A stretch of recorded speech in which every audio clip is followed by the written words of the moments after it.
Can I ask you for a huge favor? Don't waste another year. Every January, millions of people make resolutions. By February, most of them quit. Not because they lack desire, but because their biology, environment, and systems are misaligned with what they say they want. People don't fail for lack of motivation. They fail for lack of structure. Let me show you what I mean. Let me give you a perfect example. You want to save money, but you never automate the transfer, so you drift. You want to date your spouse, but you never schedule the dinner or book the babysitter. You want to get in shape, but when your favorite temptation shows up, you fold, not once, but often enough to erase the progress you've made. There's almost always a gap between what you say you want and what your daily behaviors prove you value. For over 25 years, I have worked with people who have genuinely wanted to change. They really want to change.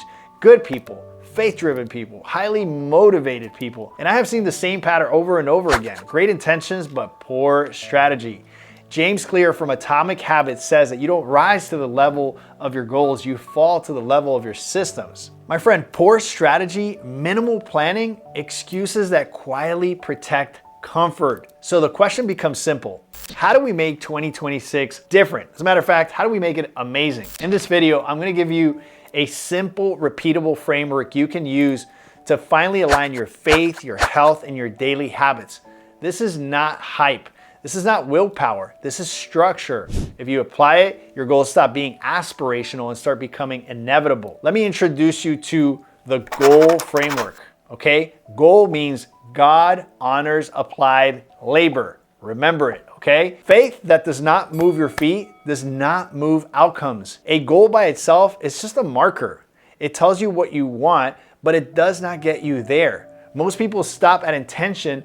That's where change dies. Every goal must be attached to a behavior. Otherwise, it's just a wish, okay? Example, I want to lose 25 pounds, JT. That means nothing without behaviors. Power walking 3 times or 5 times a week, that gets the ball rolling. Grocery shopping and meal prepping, avoiding restaurants during your reset phase, for example, when you're just getting started is important. Setting alarms for key actions, waking up early enough to be proactive, keeping lines of communication with your coach or accountability partner. These things are going to get you where you want to go. No behavior means no transformation. Every goal must be attached to a new identity. You cannot solve a problem with the same mindset that you created it, said Einstein. Instead of asking, what do I need to do? Ask, who do I need to become in order to accomplish XYZ goal? Then start doing what aligns with that particular identity, that person that you've created, that persona that you've created. By the way, that identity must honor God, and you must believe it is possible for you to achieve your goals, to bring your goals to fruition. Remember this, behavior follows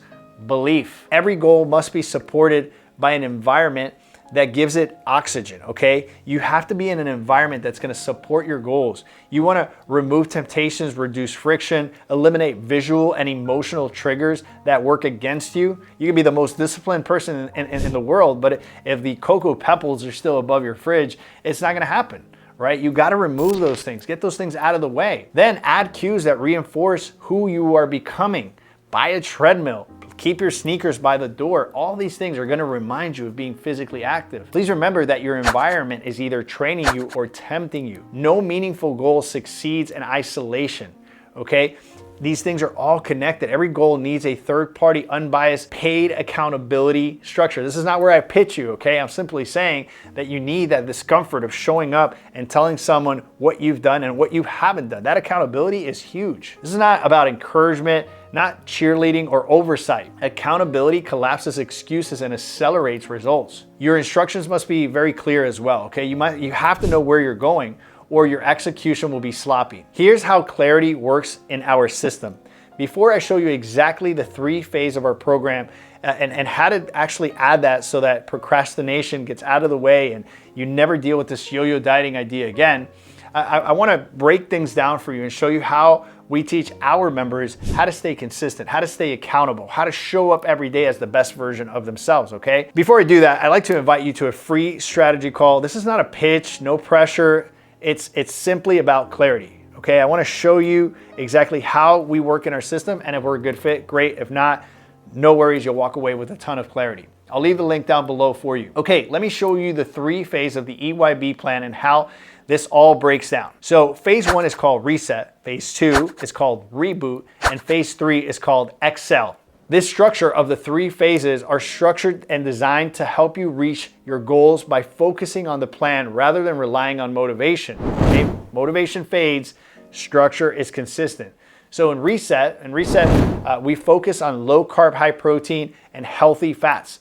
This retrains your palate, lowers dopamine dependency, and simplifies decisions. Phase 2, reboot, introduces carb cycling. This teaches you how to manage insulin in real life situations. Excel is a maintenance phase. This is where we move into intuitive eating with structure. This is also the place where we incorporate freedom, right? With guardrails. We use the 80-20 approach, which is amazing. It keeps you consistent and you still have freedom around food, okay?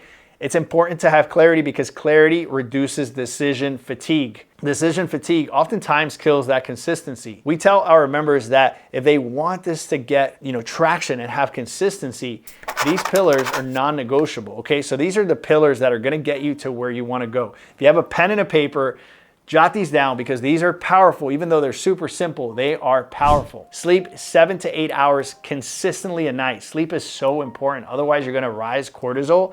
Cortisol is a stress response hormone and it is not helpful for weight loss. 2, you wanna grocery shop and meal prep on the same day, right? You wanna piggyback off of those habits. 3, create alarms for what matters and what is easily forgotten. 4, attend at least 2 of our educational webinars per month. Those are huge. That's where we do community. So many great things happen in those webinars. Minimize restaurant outings. Okay, restaurants are in the business of bringing you back. So every time you go into those environments, you are highly tempted. Okay, you want to build that strength, that consistency before you go into those environments. So we show you how to do that as well. Spend 15 minutes daily in devotional time. You're probably thinking, what does my devotional time have to do with my nutrition? Well, when we are spiritually strong, we are strong in our discipline. We are strong in all the things that we do. And so you want to stay consistent with your devotional time. You want to be in communion with God so that he can actually help you and keep you centered. You want to keep key scriptures accessible. This is the way to fight temptation. Guys, we can't fight temptation with our own words. Jesus used scripture and you should too. Schedule a monthly coach check-in. We tell our members all the time, hey,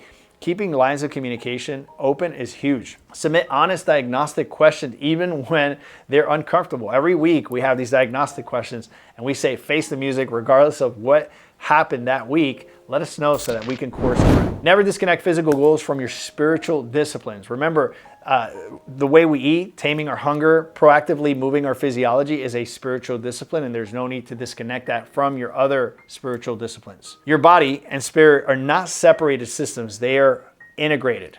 You can use this framework that I just mentioned here for any goal, your health, your finances, marriage, any of the goals that you're trying to achieve fall under the framework that I just taught you. And that's why I absolutely love this framework.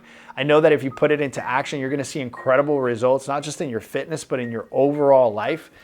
And if that happens, then this video was worth it. I hope you enjoyed it. More importantly, I hope you put these things into action.